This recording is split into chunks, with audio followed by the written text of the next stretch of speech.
Alors, très bien. Donc, bonjour tout le monde. Tout d'abord, j'aimerais remercier l'équipe Qraya Fdar qui a eu cette initiative de créer cette page que je trouve très, très intéressante, très utile en cette période.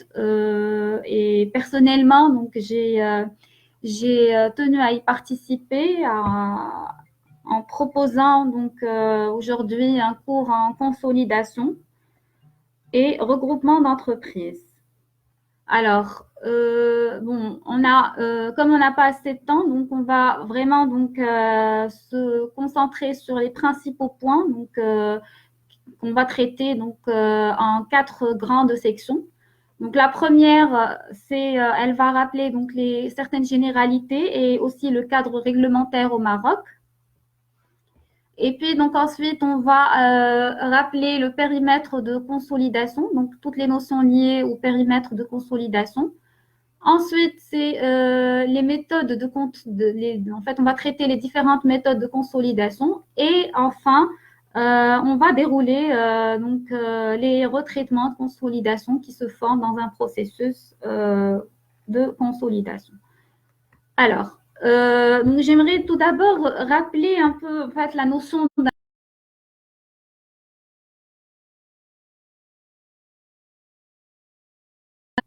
qui sont liées entre elles par des liens capitalistiques et économiques et en fait, qui sont placés sous l'autorité d'une société d'entre elles et ce qu'on appelle généralement la société mère.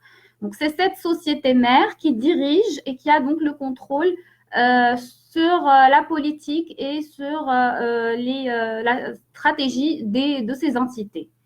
Donc finalement, la consolidation, c'est le fait de présenter en des états financiers uniques la situation comptable de ces différentes entités. Mais il ne faut pas oublier que comme la consolidation, c'est-à-dire la notion de groupe, n'est pas reconnue juridiquement, donc chaque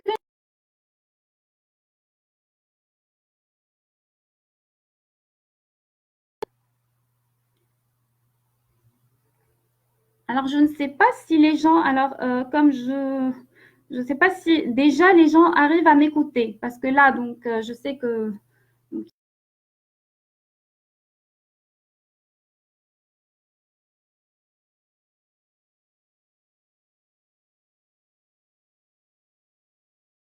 s'il vous plaît, si vous êtes là, donc, les gens qui sont là, qu'ils me fassent signe, juste pour que je sache, pour que je puisse continuer.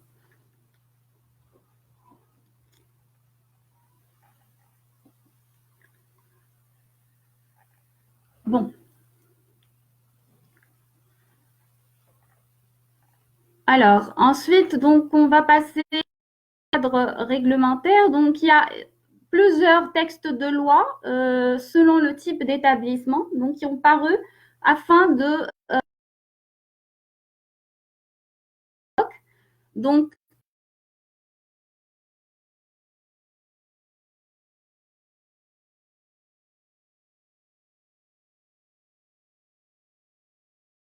public. Donc, elle a obligé justement les établissements publics à présenter leurs comptes consolidés. Et bien sûr, donc, en leur donnant le choix entre les normes marocaines ou les normes internationales. Ensuite, donc, la loi, elle oblige les établissements cotés en bourse à publier leurs comptes consolidés. Et finalement, la loi 3406 qui est parue en 2006, qui a donc obligé les établissements bancaires à présenter et à publier plutôt leurs comptes consolidés. Maintenant, donc, le choix du référentiel, donc certains établissements adopte le référentiel marocain conformément au chapitre numéro 5 et à l'avis numéro 5 donc, du CGNC et à l'avis numéro 5 du CNC, ou encore elles optent pour le référentiel IAS, IFRS.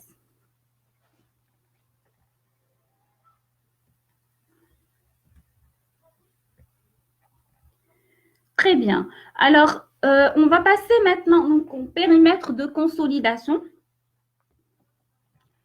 Alors, ce qu'il faut savoir, c'est que dans un groupe, donc, il peut y avoir plusieurs formes de participation. Donc, soit qu'on est dans des formes plus ou moins simples, comme la participation directe. Donc, c'est la société M qui détient directement une filiale F1. Ou encore, on est dans une participation indirecte.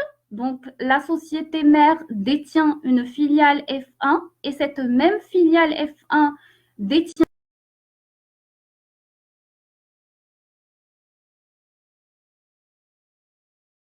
des formes un peu plus complexes, comme par exemple la participation réciproque. Donc, entre les deux entités, donc on a la société mère qui a des participations dans la F1 et cette filiale a aussi des participations dans la société mère.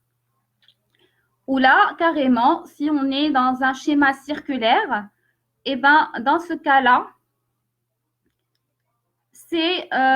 c'est par exemple, donc on a au minimum 3 sociétés. Donc la société M, c'est plutôt la société mère qui détient des participations dans la F1, dans la filiale 1. Et la F1 détient des participations dans la filiale 2. Cette même filiale 2 a des participations dans la mère et donc on est dans un schéma circulaire.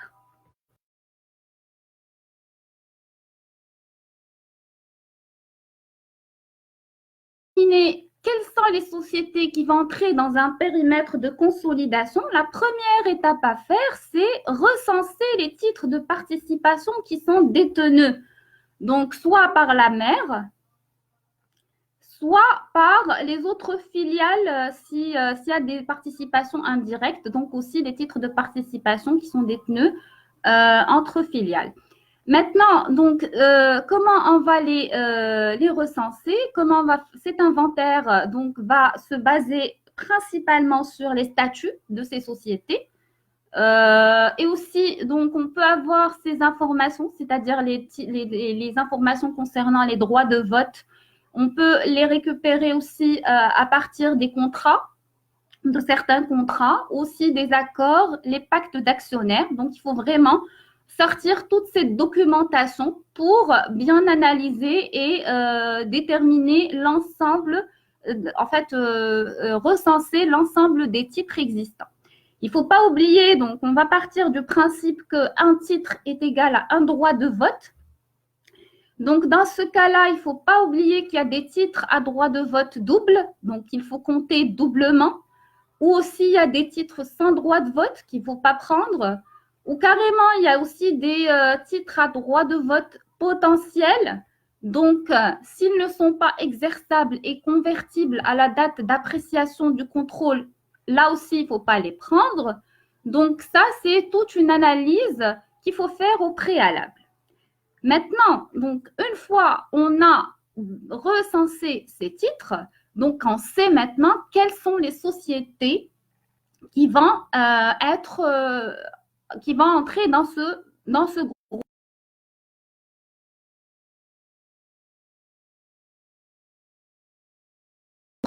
Contrôler selon 3 types de contrôles.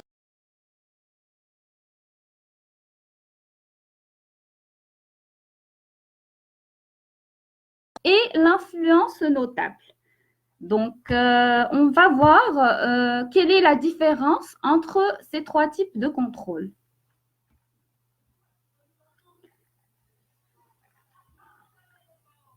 Bien, alors, le contrôle exclusif, c'est quand la société mère dirige les politiques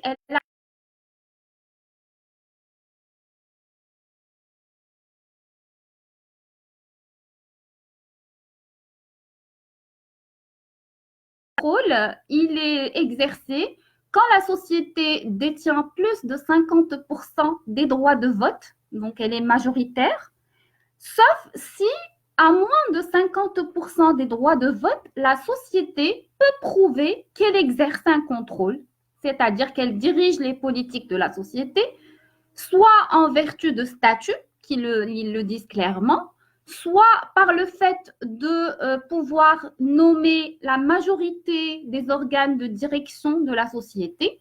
Donc, elle a la possibilité de les nommer. Et bien sûr, il faut que ces organes de direction exercent et la capacité d'exercer un contrôle sur l'entité. Ou sinon, si elle arrive à réunir la majorité des droits de vote dans les réunions de conseil d'administration, même si elle est c'est-à-dire donc elle peut avoir donc la majorité des droits de vote.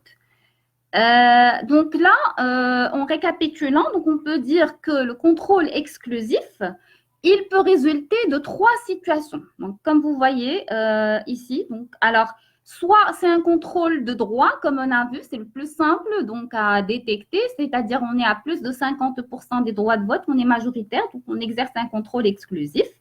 Ou sinon un droit de fait, donc quand on arrive à désigner la majorité des membres, des administrateurs pendant 2 années consécutives. Ou sinon, c'est un droit qui va donc résulter de contrats et d'accords. Et c'est donc le troisième cas de figure, la troisième situation. Alors, le contrôle conjoint, donc c'est le deuxième type de contrôle. Donc, le contrôle conjoint, c'est le partage de contrôle entre un nombre très limité d'associés. Donc, il n'y a pas beaucoup d'associés, mais ces associés partagent le contrôle de l'entité sans que, il faut qu'aucun de ces associés ne soit, en fait, n'exerce un contrôle exclusif. Donc, tous sont pareils. Et là,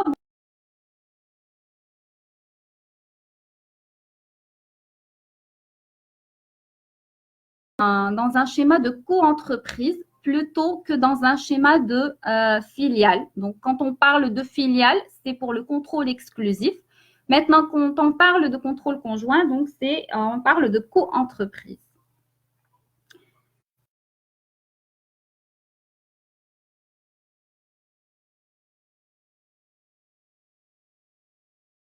Ce notable, c'est quand la société, donc là, je ne contrôle pas la société, je la dirige pas, mais je peux participer aux prises de décision. Donc, je peux participer. Donc, il y a présomption d'influence notable quand normalement on dépasse 20%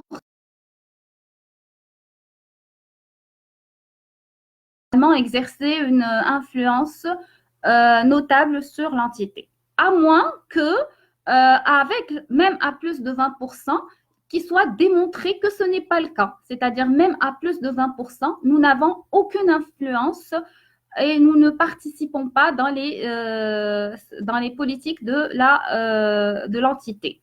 Ou sinon, le contraire, même à moins de 20% des droits de vote, on peut exercer une influence notable si on peut le démontrer, soit par le fait bien sûr, donc de pouvoir participer aux prises des décisions, comme on a dit, soit par le fait d'être représenté dans les organes de direction, donc on siège dans les assemblées, donc là on est forcément dans une influence notable, soit aussi par le fait qu'il y ait des transactions très importantes entre la société, entre l'investisseur et cette société sur laquelle on exerce cette influence notable. Soit par le fait de pouvoir échanger le personnel dirigeant. Donc, si dans ma société, donc je peux donc mettre un de mes collaborateurs de mon personnel à la tête de cette entité. Donc, il y a un échange de personnel dirigeant. Donc, là aussi, on peut dire qu'on exerce une influence notable.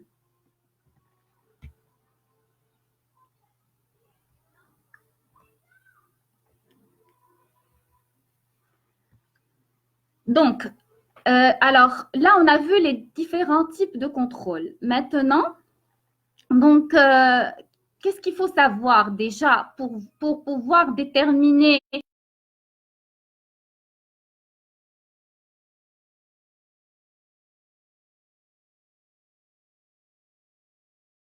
généralement, donc, il y a deux notions maintenant qui reviennent. C'est pourcentage de contrôle, pourcentage d'intérêt. Généralement, on a tendance à confondre entre ces deux notions. Donc, ce qu'il faut savoir, le pourcentage de contrôle, il sert à déterminer le périmètre de consolidation et à déterminer la méthode de consolidation. Par contre, le pourcentage d'intérêt, alors il a un autre objectif tout à fait différent qui est le partage des capitaux propres. Le partage des capitaux propres, c'est-à-dire, c'est une étape d'ailleurs du processus de consolidation qui est assez avancée. Donc, avant même, c'est-à-dire après avoir déterminé donc, les méthodes de consolidation, donc c'est vraiment donc,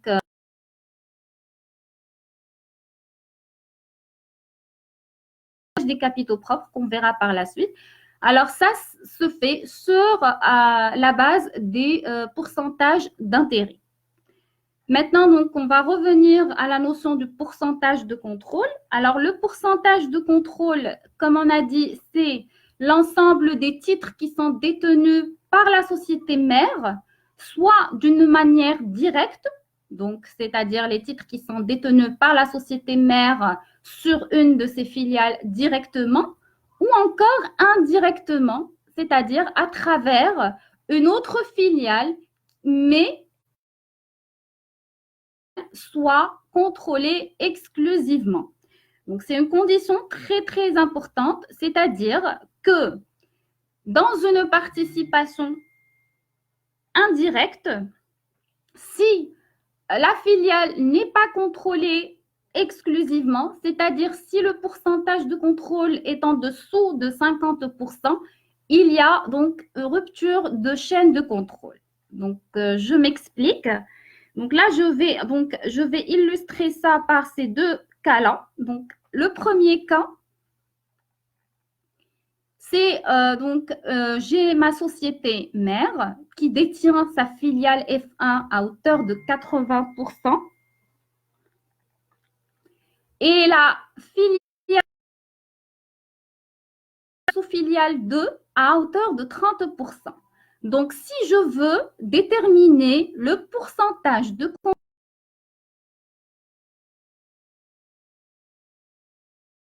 calculer, alors normalement, je dois voir. Alors, je vais me dire quel est le pourcentage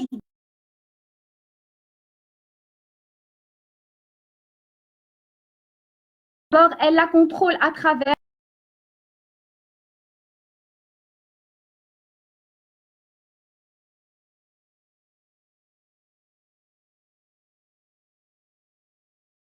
exclusivement.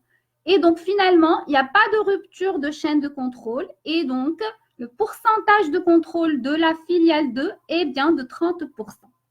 C'est-à-dire qu'on retient cette filiale F2 dans ce périmètre. Par contre, inversant un peu le cas, si la société mère détient une filiale F1 à 30% et que la filiale a une participation dans F2 à hauteur de 80%, donc si je me dis quel est donc le pourcentage, est-ce que cette filiale F2 fait partie de ce périmètre ou pas, donc est-ce qu'elle est contrôlée ou pas, ben, je vais dire tout simplement, si je veux savoir quel est le pourcentage de contrôle de F2, je me dis, cette filiale elle est normalement détenue par la filiale, par la F1, donc la filiale F2 est détenue par la F1, mais la F1 n'est pas contrôlée exclusivement parce qu'elle est détenue juste à 30%, donc à moins de 50%. Et là, on est de contrôle qui se coupe et on dira que la filiale 2 est hors périmètre dans ce cas-là.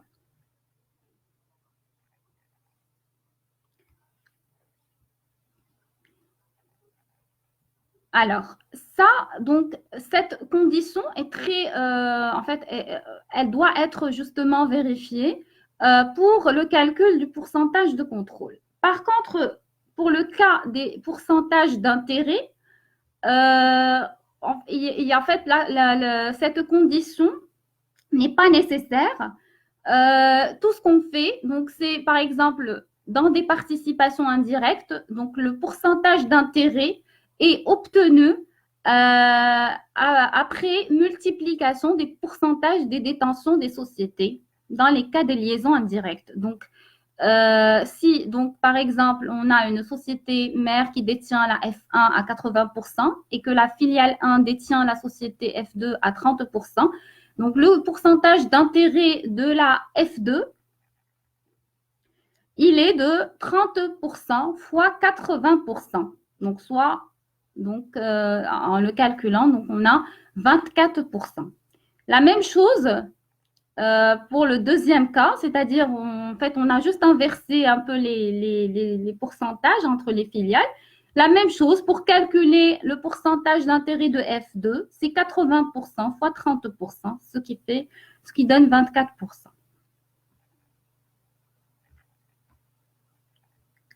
Donc, c'est ça ce qu'il faut retenir. Donc, en pourcentage de contrôle, il n'y a pas de multiplication. Donc, on va juste quel est le pourcentage qu'on a directement, donc qu'on a donc, de détention. Mais il faut faire attention à ce que la filiale ne soit pas détenue à moins de 50%.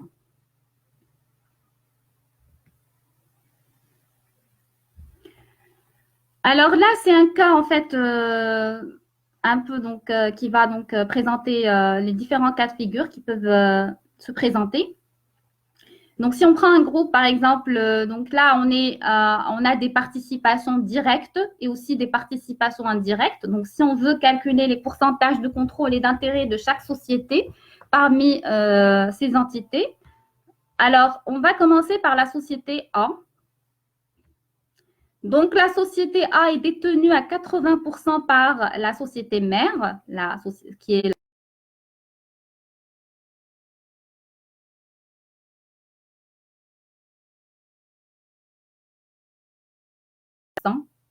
pour les deux.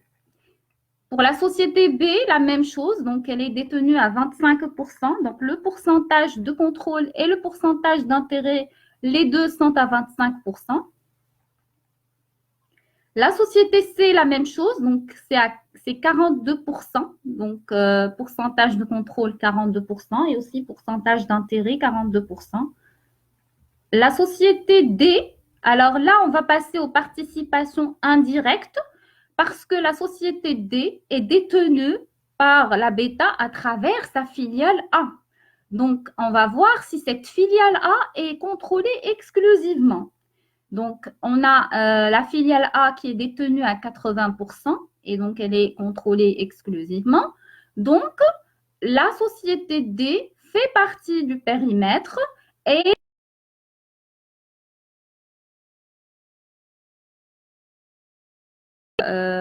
qui est de détention de la société D par A. Le pourcentage d'intérêt, donc, c'est la multiplication de l'ensemble des pourcentages de détention de cette chaîne. Donc, c'est les 15% fois les 80%, ce qui nous donne 12%.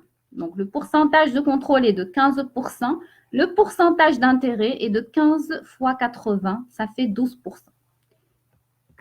Alors, la société E, elle est détenue par deux entités du groupe, par la société C et par la société D. Donc, alors pour calculer le pourcentage de contrôle, il faut voir ces détentions des deux côtés. Donc, du côté de la société D, alors on voit que la société D détient la société E à hauteur de 30%, alors que la société D n'est pas contrôlée exclusivement parce qu'elle est détenue juste à 15%. Donc, il y a une rupture de la chaîne de contrôle à ce niveau-là. Finalement, on va dire que du côté de la société D, la société E n'est pas contrôlée. Alors, on va voir du côté de la société C.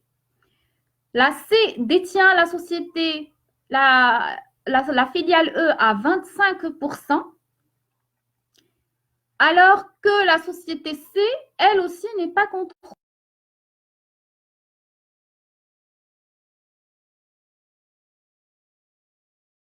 Il y a une rupture de la chaîne de contrôle.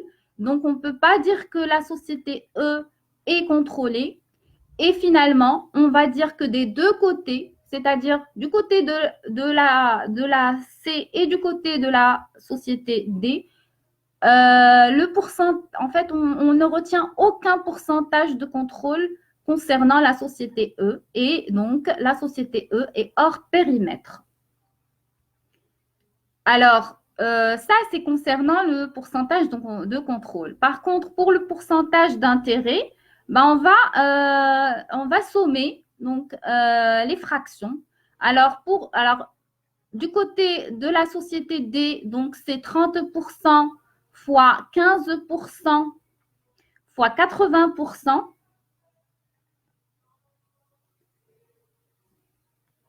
Et puis, du côté de la société C, c'est 25% fois 42%. Donc, ce qui nous donne au total 14%.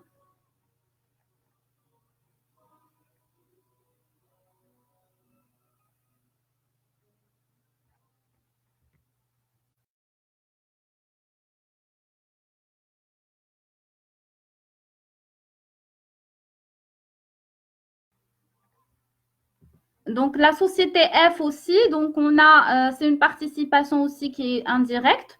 Donc, elle est détenue par A et par C. Alors, du côté de A, donc elle est détenue à 35%, mais là, dans ce cas-là, la société A est contrôlée exclusivement. Donc, il n'y a pas de rupture de la chaîne de contrôle. Et donc, on retient un pourcentage de contrôle de ce côté-là de 35%. Donc, passant au côté de détention par la société C, donc la société C détient la société F à hauteur de 18%, mais la société C n'est pas contrôlée exclusivement. Donc, là aussi, il y a donc rupture de la chaîne de contrôle. Donc, on ne retient aucun pourcentage de contrôle de ce côté-là.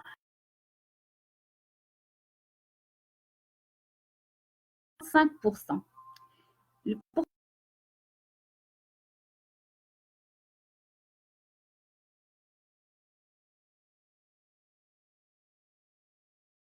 De C.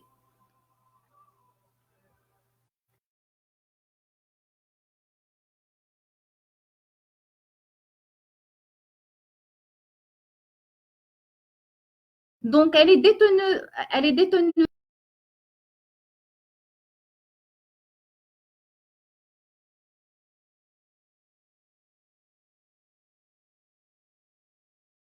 contrôlée rien qu'à 15%. Donc, on ne peut pas retenir un pourcentage de contrôle pour la société G. Et donc, elle est hors périmètre. Par contre, pour le pourcentage d'intérêt, c'est 80% fois 15% fois 80%, ce qui nous donne 9,6%.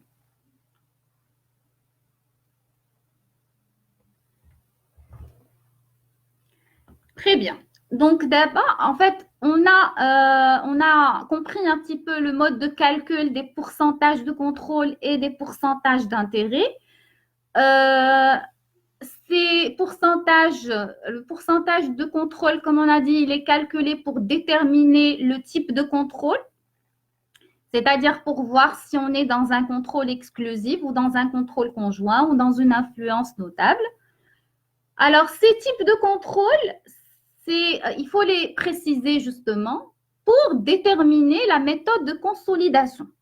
Donc, on va par étapes. On a calculé nos pourcentages de contrôle, on a déterminé les types de contrôle de chaque société faisant partie du groupe. Donc, c'est en fonction de ça qu'on va déterminer quelle est la méthode d'intégration appropriée. Donc, comme il y a trois types de contrôle, donc il y a trois méthodes d'intégration.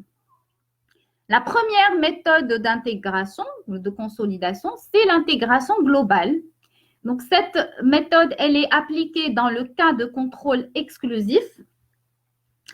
Donc, cette méthode est relativement simple. Le principe est simple, c'est-à-dire on est dans un contrôle exclusif, on contrôle, on dirige. Donc, on va intégrer tous les comptes de la filiale. On va tout prendre. On va prendre les actifs, les passifs, le compte de résultat. D'accord? Donc, c'est ce qu'on voit ici dans ce schéma-là. Donc, si on prend une société mère, donc elle a son actif, son passif, sa situation nette et les titres de participation de la filiale.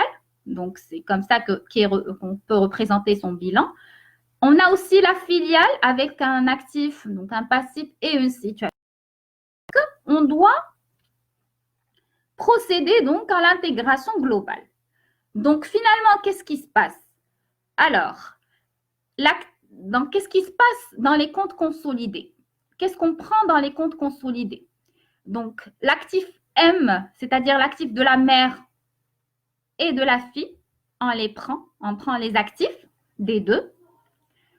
On prend les passifs aussi. D'accord?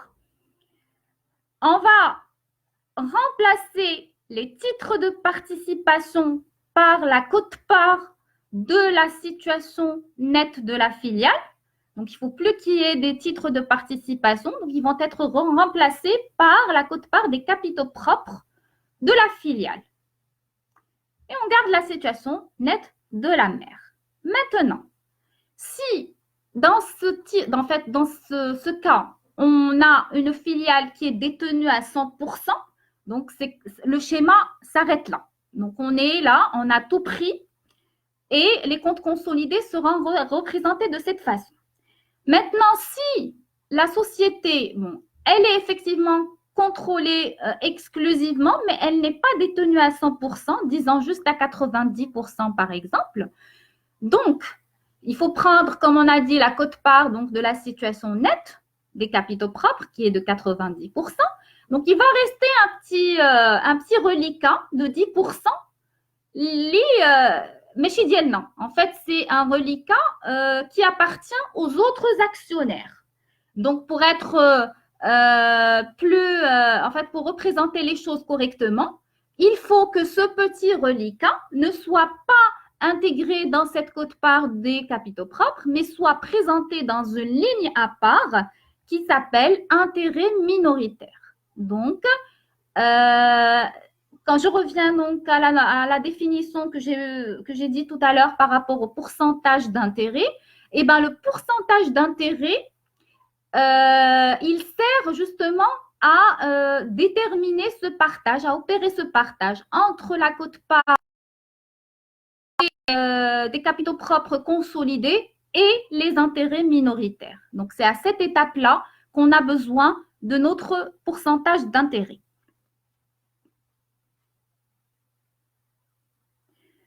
Alors, donc là, c'était pour la méthode, la première méthode, celle de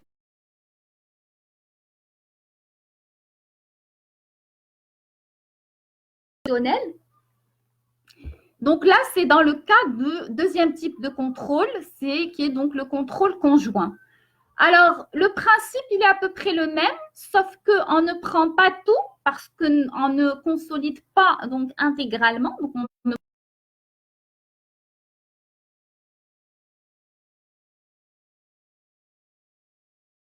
ne prend pas tout l'actif, tout le passif, tout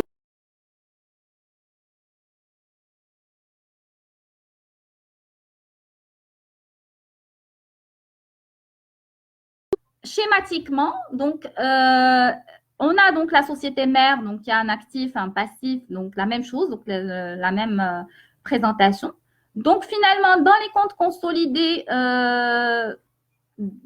on va retrouver donc l'actif de la société mère et la fraction de l'actif de la filiale. On va retrouver aussi le passif de la société mère.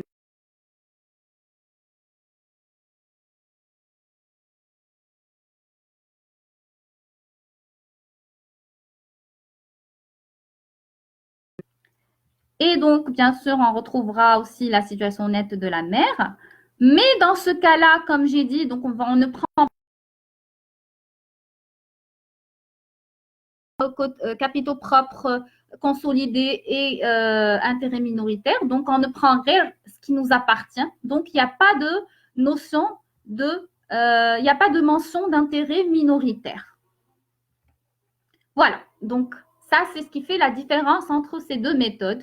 C'est que entre la première, on prend tous les éléments. La deuxième, on prend que la fraction qui nous revient et on ne fait pas apparaître de ligne appelée intérêt minoritaire.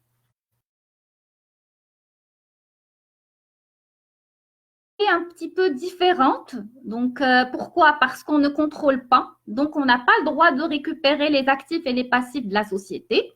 Mais tout ce qu'on peut faire, c'est avoir notre part du résultat et des réserves, notre part des capitaux propres.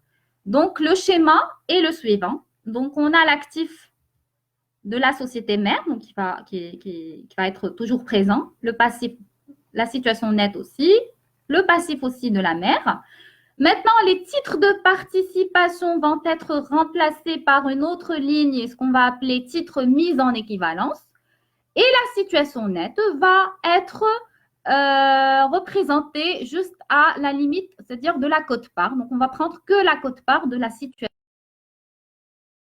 Donc, comme vous voyez, l'actif et le passif, on ne les a pas pris. Donc, ils vont rester chez la filiale, donc on ne va pas les prendre.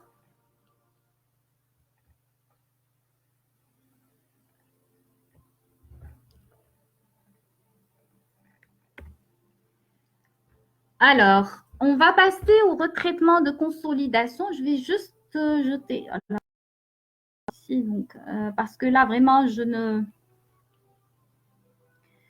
sais pas si vous arrivez à me suivre. J'aimerais bien avoir vos commentaires juste avant de démarrer la 4e section.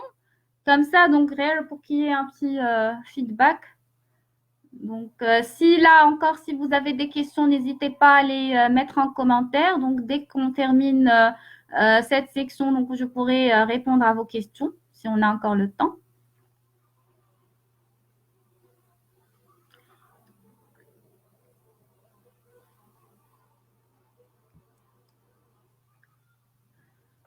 Voilà, donc, alors, je vais passer donc au retraitement de consolidation. Donc, suivant un peu les étapes de ce qu'on a donc dit, alors, donc, je vais quand même rappeler les étapes.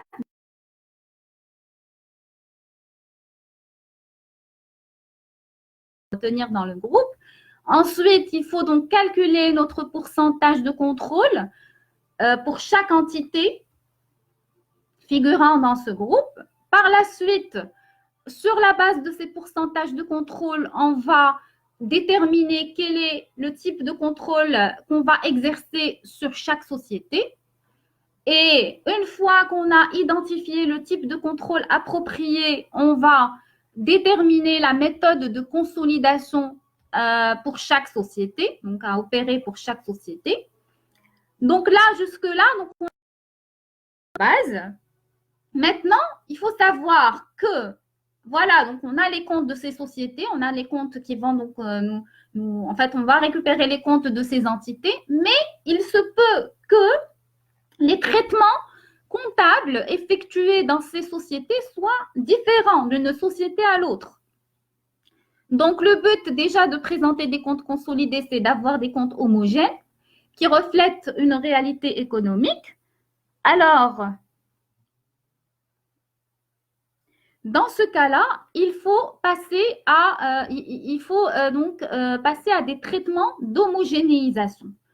Donc, généralement, ces traitements concernent quelques méthodes d'évaluation qui sont des fois différentes d'une société à l'autre. Par exemple, les plans d'amortissement, les méthodes d'évaluation des provisions, des stocks.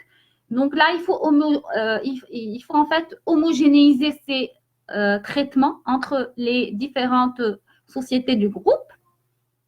Et il y a aussi un point qui est très important, c'est que des fois, on a des filiales qui sont placées à l'étranger. et donc qui présentent des comptes avec des unités monétaires différentes. Donc, il faudra, de toutes les façons, il faudra que les comptes consolidés soient libellés en une unité monétaire identique. Donc, on doit forcément procéder à une conversion des comptes de ces filiales en devise locale, c'est-à-dire en devise de la société mère. Donc, pour ne garder qu'une seule unité monétaire. Donc là, c'est les traitements d'homogénéisation. Généralement, si on est dans un référentiel IAS-IFRS, donc on va certainement appliquer des normes pour toutes, en fait, pareil pour toutes les filiales. Donc, on n'aura pas vraiment des décalages ou là des comptes hétérogènes. Donc, on sera sur les mêmes principes. Donc, déjà, ça va donc un peu homogénéiser l'ensemble des comptes. Raïb pratique ça a juste le point par rapport à la conversion.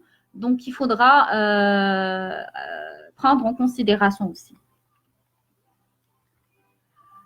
Alors, parmi aussi les retraitements de consolidation qu'on peut faire, en fait, qu'on peut faire, mais qu'il faut faire, c'est l'élimination des opérations intercompagnies, c'est-à-dire les transactions qui peuvent être effectuées entre les différentes sociétés du groupe. Et avant, donc, il faut distinguer entre deux types d'opérations, soit des opérations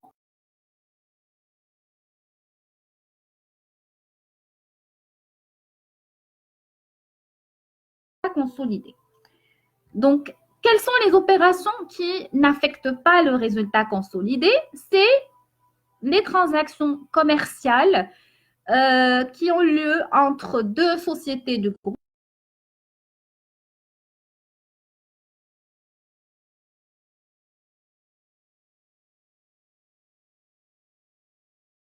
Les comptes d'une entité et c'est suite à une opération avec une autre entité du groupe, et ben j'ai la créance de l'autre côté, c'est-à-dire chez une autre entité du même montant. Donc, il y a un effet de miroir. Donc, ce qui est en dette chez une société est en créance chez l'autre. Donc, si on va regrouper ces comptes, donc forcément, ces deux opérations vont être éliminées. Alors, finalement, si elles sont éliminées du même montant, parce qu'il y a cet effet de miroir, donc on ne va pas retrouver un impact dans les comptes, dans les résultats consolidés. Donc, c'est des opérations qui se font dans le même exercice, ce qui est enregistré en dette chez la société.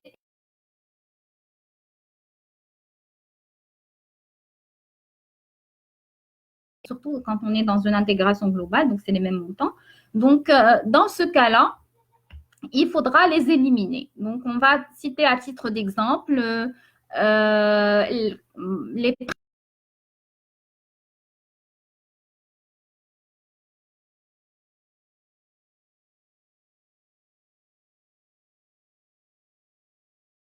entre filiales, les créances et les dettes aussi, les effets à recevoir, les effets à payer.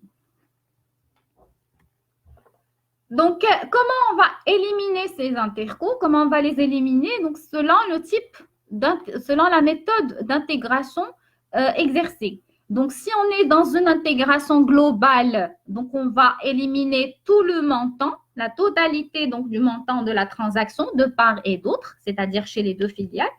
Si on est dans une intégration proportionnelle, donc comme on n'a pris que les fractions des comptes, donc il ne faut finalement éliminer que la fraction de l'opération, donc en fonction du pourcentage donc, de détention. Et généralement,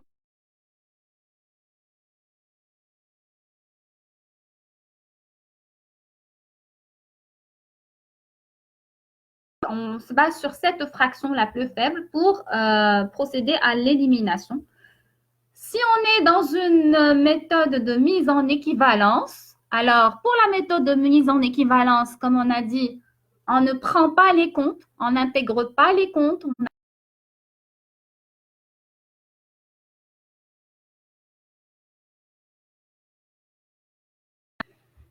Très bien. Donc là, c'est par rapport donc, à comment on va procéder à ces éliminations. Donc là, ça, c'était par rapport au cas des intercos qui ne touchent pas le résultat. Donc, c'est des intercos réciproques qu'on annule et ça y est, voilà, donc il n'y a aucun impact. Après, il y a des intercos non réciproques.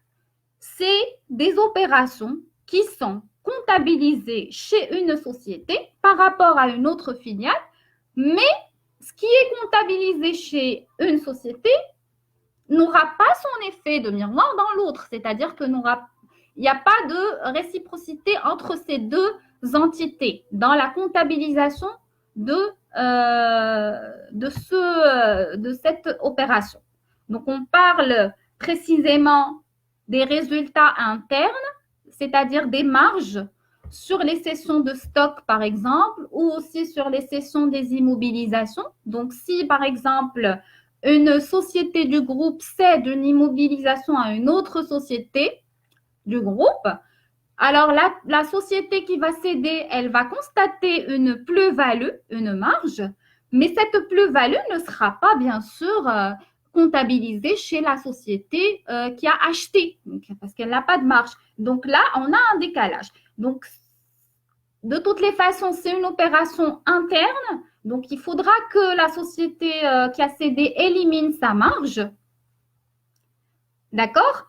L'autre, elle ne va rien faire. Donc, cette élimination d'opération interne va impacter le résultat consolidé parce qu'on va quand même éliminer quelque chose qui va donc impacter les résultats consolidés. Donc, c'est le même principe. Donc, pour les provisions aussi, pour les provisions internes, c'est les provisions pour titre de participation. La société mère, mais pas chez les filiales. Donc, la société mère, comme ce sont des provisions qui concernent des filiales du groupe, donc elles doivent être éliminées. Et donc, automatiquement, ça va impacter le résultat consolidé. Là aussi, on a le cas des dividendes distribués. Donc, c'est le même principe. Donc là, c'est donc les deux types d'opérations intercompagnies qu'on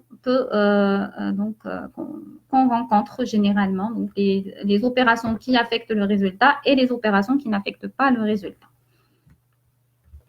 Voilà, donc en résumé, donc on va rappeler donc il y a tout un processus normalement de consolidation à suivre. Donc, il faut premièrement déterminer le périmètre de consolidation. Et donc, c'est là les notions de contrôle qu'on a vues. Il faut déterminer aussi la méthode de consolidation pour chaque entité. Il faut passer des retraitements d'homogénéisation et d'élimination pour homogénéiser les traitements donc comptables et le traitement fiscal aussi.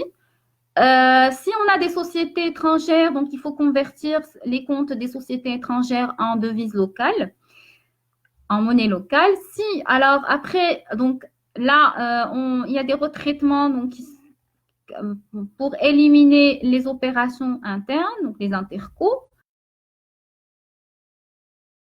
Il va y avoir, donc pour ajuster, pour homogénéiser, donc pour retraiter, donc c'est toutes les écritures de consolidation qu'on devra constater. Et finalement, alors les écritures de consolidation aussi, parce que quand on fait, par exemple, donc quand on passe une écriture d'annulation, donc il y a aussi le volet impôt différé qui va être donc qui va émerger, donc il faudra donc en tenir compte et passer les écritures nécessaires pour comptabiliser les impôts différés y afférents. Et finalement, donc, on va donc, une fois on a les comptes, nos comptes qui vont être remontés, donc il faut procéder après l'intégration. Donc, pour les sociétés qui sont intégrées globalement, donc il faut procéder au partage des capitaux propres pour enfin produire des comptes, un bilan consolidé et un compte de résultat consolidé Et si on a donc l'obligation de publier, donc il faut présenter aussi donc des annexes. Selon donc les dispositions des normes IFRS, si on est dans le référentiel IFRS par exemple. Voilà, donc bon, je pense que voilà, donc c'est tout pour le cours d'aujourd'hui. Si vous avez des questions, on va profiter, comme on a encore quelques 5 minutes encore, donc je